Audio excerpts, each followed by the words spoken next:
Been a interesting last 11 years. As Josh mentioned, and Josh, by the way, he's an amazing human. If you don't know him, this is his space. I come to Back Channel Brewing, and it's a community space.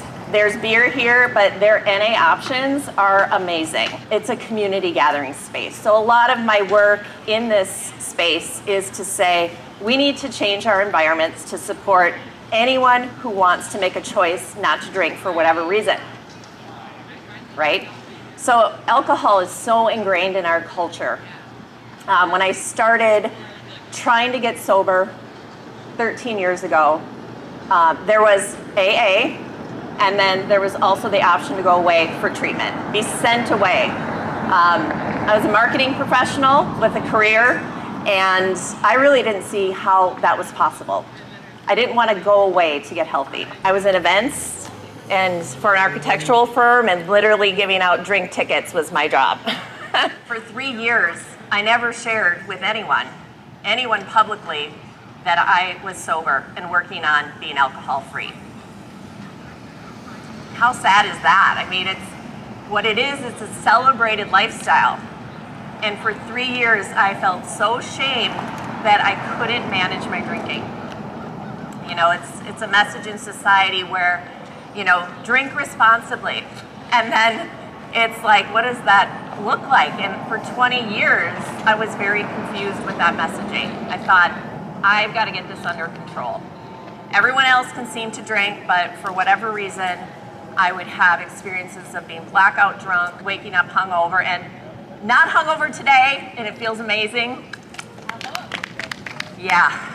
So we get to do things like this in a sober life. So I also coined some terms as I was walking through this and becoming very vocal about my sobriety journey, because oftentimes those stories are only shared in the rooms of AA.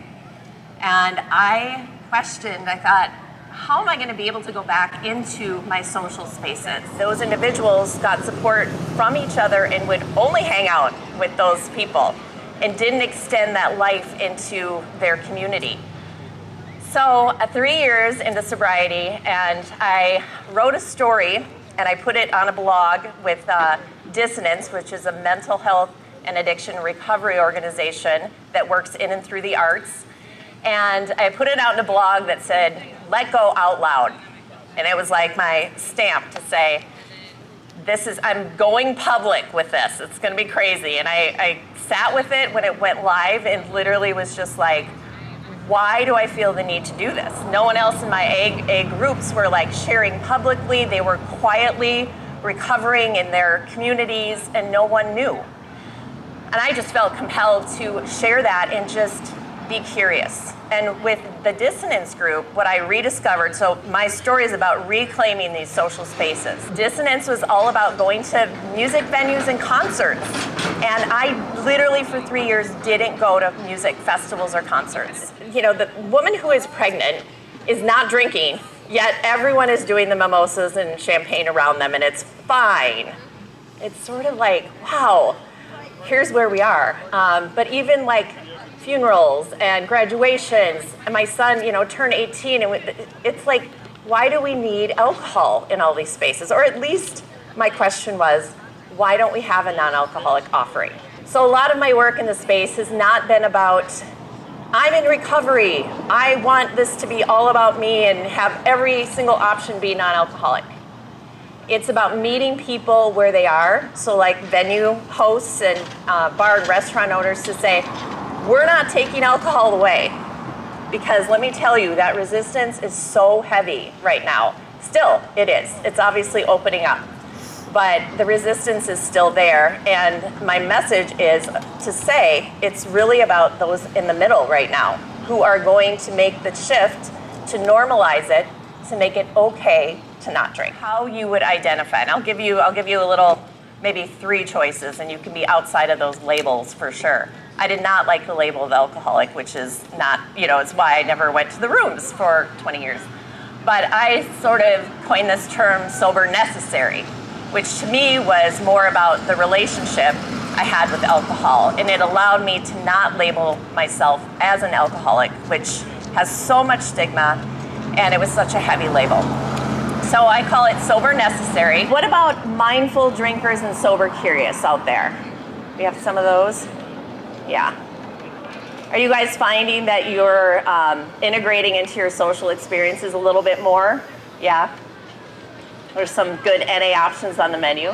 Yeah, it definitely is a movement. So maybe I'll just share a little bit about sauna and sobriety. Yeah, I definitely want to hit on sauna and sobriety. So at 3 years, when I started becoming vocal about my journey, I discovered sauna like 6 years ago or so at the Hewing Hotel. And it was the first time I could go into a social space and people weren't, why aren't you drinking? And I could go by myself. I didn't have to organize like friends coming. And I started experimenting with the sauna and the cold immersion. How many of you have done that together, like sauna and cold? All right, yeah, so the hot and cold contrast therapy totally intrigued me. One author that, and I wrote about this, but this is Scott Carney. He's the author of The Wedge.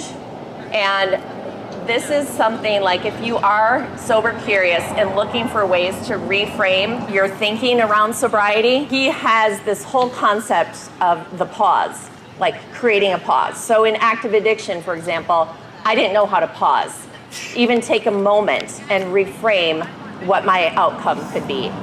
So in this book, he talks about the comparison of sauna and cold immersion and where your physical body is and engaging in sauna and how that builds resilience out in the world. And I was like, oh, that's what was happening. Like I was noticing that I was building some strength in my sober journey to make different choices. And a lot of people who, are sober curious now aren't doing the traditional AA route. So this is a physical kind of experience in your body that you can literally apply to retraining your brain, rethinking about, does alcohol serve me, and making a different choice.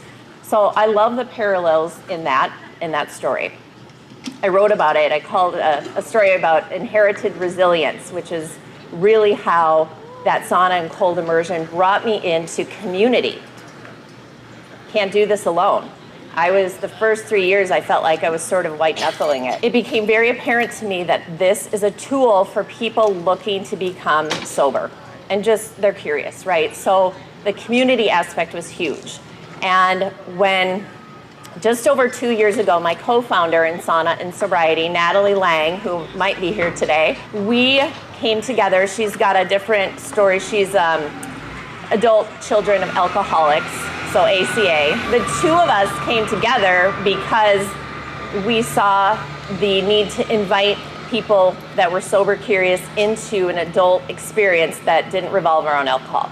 So it was next level because it wasn't just coming together for a yoga class. Our experiences are about 4 hours long, and we have a DJ. Shane was a DJ for our last event we had out here in October. We do food, really nourishing food, and then I bring all the elevated NA beverages. So this isn't your typical, sodas and Red Bulls, and it's low calorie drinks that hydrate you, drinks that you want in a sauna experience. So we've been doing that. We've had 17 events over the past couple years. Our next one is actually out here. Yeah, it's gonna be this sort of vibe and just people coming together, and we always do a community circle. So we set the stage for people to say their name, say something what brought them here, and then you're in and out of the sauna and maybe some yoga, and you're literally for 4 hours just dropping into an experience. I do it because I love it, and it's amazing to see. We have events that sell out at 65 people. We go to all different sauna companies, so you can get a little flavor of what the sauna culture and experiences like are across the Twin Cities. So yeah, come and check that out. All right, have a great day at Spring Awakening. Thanks, everyone.